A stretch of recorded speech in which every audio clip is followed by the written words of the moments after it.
Hi, my name is Quentin Perry, better known as CB Perry. I am a visual artist, and this is my spotlight.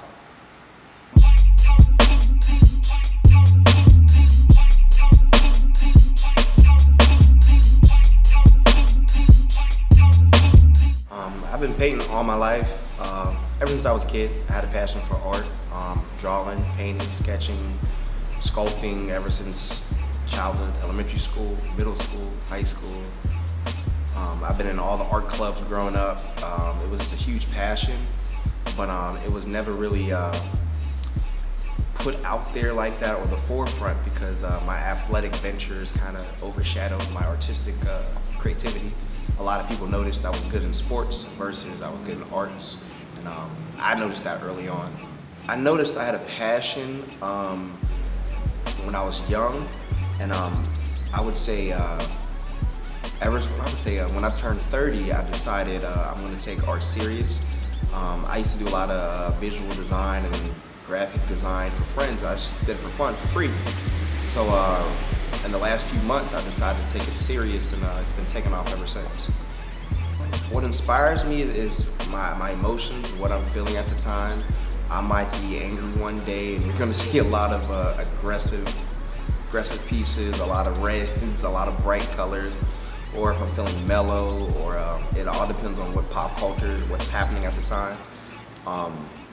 And my friends inspire me. You know, they're very creative people, and they inspire me to be creative also. My style of art is pretty random, a lot of expression. I wouldn't say it's a particular style.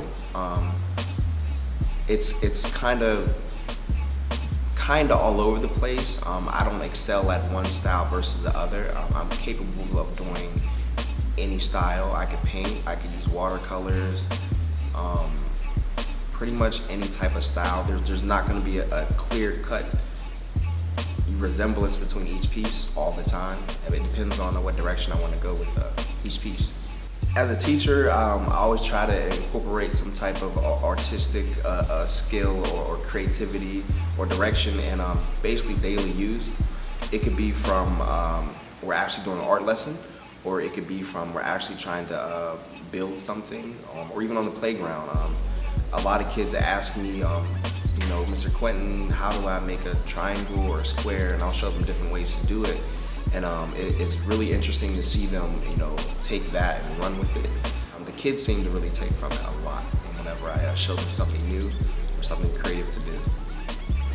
My art is portrayed through the community and through the social aspect of what's going on. Or it hasn't made a big impact yet, but I definitely plan to shake up some things and ruffle some feathers. I have a lot of things in planning in the works, so be ready for that. And I feel art can make a huge impact on social issues. It gives people a voice to express certain things without not necessarily saying it. And it gives people a window into, a creative window into what's going on without necessarily saying it. I know a lot of people, they don't feel comfortable speaking or comfortable necessarily on a podium or a soapbox speaking about issues. But if they have a creative outlet like art, it could definitely be portrayed and send out a message. The art scene in Pixbird, it's been on a slow increase in my opinion. It's definitely growing as well as the city, but I feel it could grow a little faster. More and more people are becoming interested in other creative outlets. They're looking for more creative hubs to hang out at versus the typical movies and dinner, or it's growing, and I'm noticing a lot more events happening. So I'm kind of happy, but I wish it would move a little faster. I see a lot because I'm technically in the community. I see more than the average Pixbirder sees. So I see a lot of events, but the average person may have never heard of it, seen of it, been to it, and it's foreign to them. So they might not definitely be interested. But having artistic friends and people who are in the arts community, it helps. I see a lot that people don't see, kind of behind the scenes of what goes on, but it's pretty cool. It definitely helps a lot. So far, most recently was the August Wilson Center. I was in a Showcase Noir a few weeks back. pretty successful. It was a fun event. It was my first big event. It was awesome.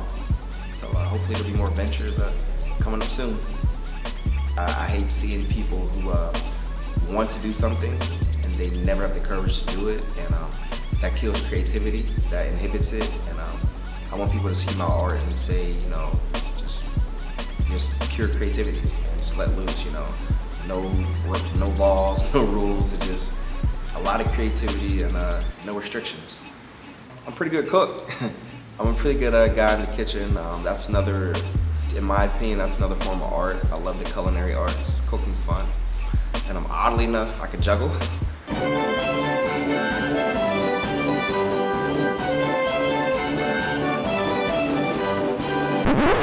That's a skill I just happened to fall into, and I was bored one day and I became a really good juggler. Alright, I welcome you guys to my creative workspace. This is where all the creative magic happens. Here goes my color pencils. I kind of play with. I don't do too much art with color pencils, just getting warmed up and just cool stuff. Some of my paints, it's a little messy, but I guess it's supposed to be. It helps the creative process. I have my knives, my palette knives, my brushes. I have my brushes here, cool brushes, different type of sizes. Advice I would give an aspiring artist is use your time wisely. You're going to be very busy and get used to it. That's why you should love it. Anything you do, whether it's art or anything, you should love to do it because you're going to be very busy to be successful. You're going to be busy, so learn to love it.